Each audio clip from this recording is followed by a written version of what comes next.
Hello guys பாருங்கள், இப்போ time பார்த்தீங்கன்னா 10 மணி. நாங்கள் ரோட்டில் சிக்கன் ரைஸ் வாங்கிட்டு போகிறோம். இப்போ வந்துட்டேன் பாருங்கள். இதுதான் வந்து பார்த்தீங்கன்னா காந்திஜி இருக்கிற இடம்லாம் பாருங்கள். இடத்துல ஒருத்தரும் இல்லை, ஒரு நாய் மட்டும் குடிச்சிட்டு இருக்கு. இங்கே பாருங்கண்ணே எவ்வளோ அமைதியாக இருக்குன்னு. ஏன்பா இந்த பக்கம் வர? நாங்கள் இருக்கிற ஏரியா பார்த்தீங்கன்னா வந்து பாரிஸில் இப்படி தான் இருக்கும். பாரிஸ் ஹை சொல்லு பேசிட்டு வா.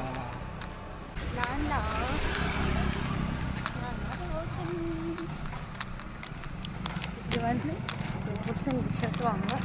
அதில் வந்து 2 பேருக்கும் பர்ஃப்யூம் வாங்கியிருக்கோம். பெல்லாவிட்டா பர்ஃப்யூம் பிளாக் கலர். அப்புறம் இது நாங்கள் சாப்பிட்றதுக்காக சிக்கன் ரைஸ் வாங்கினோம். எங்கே வாங்கியிருக்கோன்னா தருமபுரியில் லொக்கேட் ஆகிருக்கிற ஸ்வீட் அண்ட் ஸ்பைசி. அதான் போய் சொல்கிறான். பாரிஸ் அந்த டைமில் நாங்கள் போகிறது ஒரு ஜாலி வைப்பாக தான் இருக்குது. பட் இருந்தாலும் நடக்க முடியல பாய்ஸ். சரி காய்ஸ் பாருங்க, என்னால் முடியல, ஹேண்ட் வலிக்குது, ஆல்ரெடி ஒர்க்கு முடியல. பாய்.